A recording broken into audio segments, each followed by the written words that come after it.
We visited Helsinki in April of 2013 to celebrate my birthday.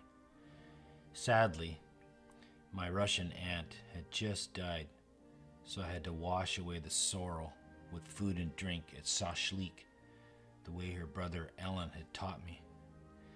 Aunt Nina would certainly frown on drinking alcohol, but these drinks were only used for posing, since they were included in the four-course meal. She was a true saint in every sense of the measure. She only saw good in me and impacted my life from her example. She adhered very faithfully to God's laws and was an active witness in her church. Here's a photo, circa 1974, where between the churches on Cathedral Square at the Russian Kremlin, it shows my father, Aunt Nina, and myself. We had just seen where Ivan the Terrible was buried within the Cathedral of the Archangel. My father's gaze is looking back at this famous church. We were certainly on our way to the cathedral behind us. It is called Upensky, or the Dormitian Cathedral, which is the Assumption of Mary to heaven. This is where Ivan was crowned Tsar and Grand Prince of all Russia, January 16, 1547. Now fast forward to April 19th of 2013 when I entered the Helsinki Cathedral for the first time. Someone was practicing, so my wife and I didn't see the statue of a famous reformer called Mikael Agricola. He is found right center in the middle of the church. Statue only, of course. Back then, we had no idea who Mikael Agricola was and how this man was linked to Ivan the Terrible, who happened to kill him. Since we did not go to the center of the church, we didn't see Luther and Melanchthon behind the other two supporting columns. Then just a few days ago, almost 50 years after visiting the Kremlin, the church, it all came together in my mind. It was after sitting in the Helsinki Cathedral and listening about Lutheranism, I then got it. My father, his older sister Nina, and me, we come out of the Lutheran tradition, the Reformation. Our religious lineage was that of preaching the first angel's message for centuries.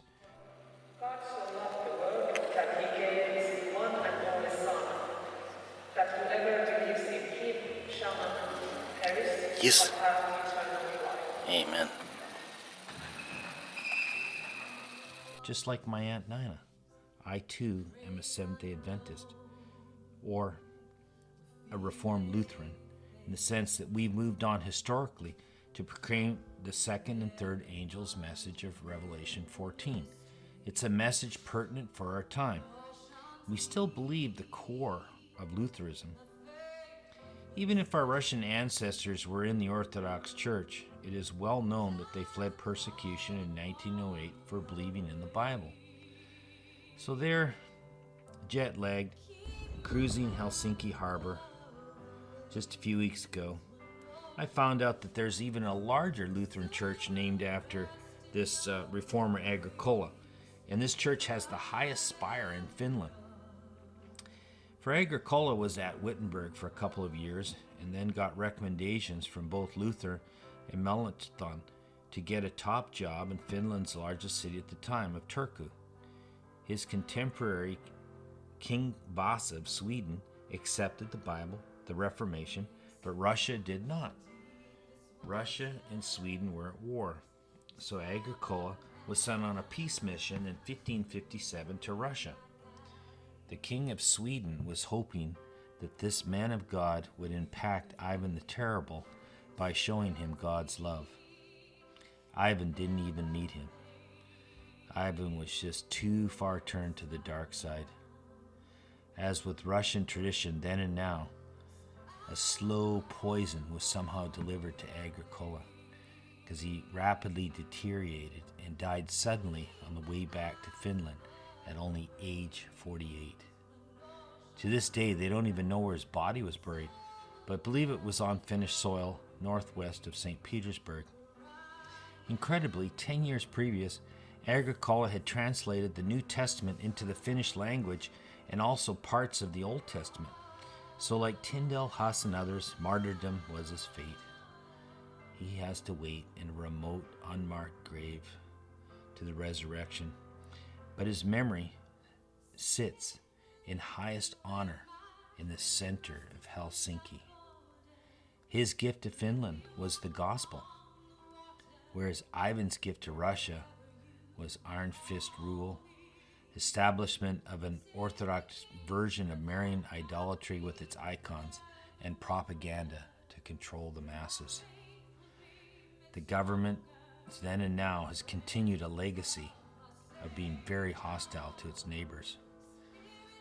So after that cruise to the harbor, I unlatched a free bike from the hotel and rode the 5 miles up to the church that honors this great Finnish reformer, Agricola, just simply to get a selfie with his name, Mikael Agricola. He was a great man who tried to change the course of history in Russia, but sadly the love of God did not penetrate Ivan. Ivan was too far gone, abused as a child. He cut up animals, he threw them off the walls. In his teenage years, he raped, pillaged, killed with his friends. It's really sad. So we find that darkness has reigned in Russia ever since.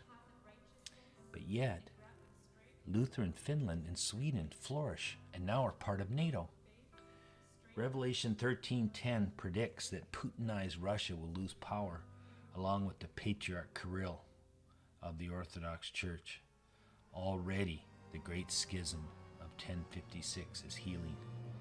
The world is rapidly moving towards a worldly shepherd that can end war, not just talk about it and cry. For that, Putin and others must go down first. Bible prophecy will be fulfilled. So if in Helsinki, yeah, think about these things, but at the same time, don't miss the salmon soup. It's yummy. Or you can take in an organ concert. I found out that the pipe organ is central to Lutheran worship, both in liturgy and leading of hymn singing. Who would have thought? And try out their salmon soup. Laks supa. Oh yeah, there she is. Oh.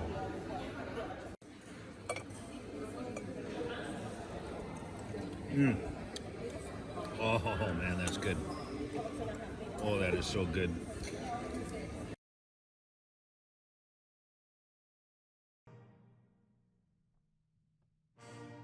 Oh, it's so good. Oh, that's good. Yeah, that Orthodox Church in Kirill, they're gangsters, right? Right. Yeah. Absolutely. They're all gangsters. Russia is country of gangsters and crazy, stupid. All the country, 140 million Yeah. gangsters. It's pravda. It's pravda. And slavery. This is slavery. Yeah. Slavery country. Sad.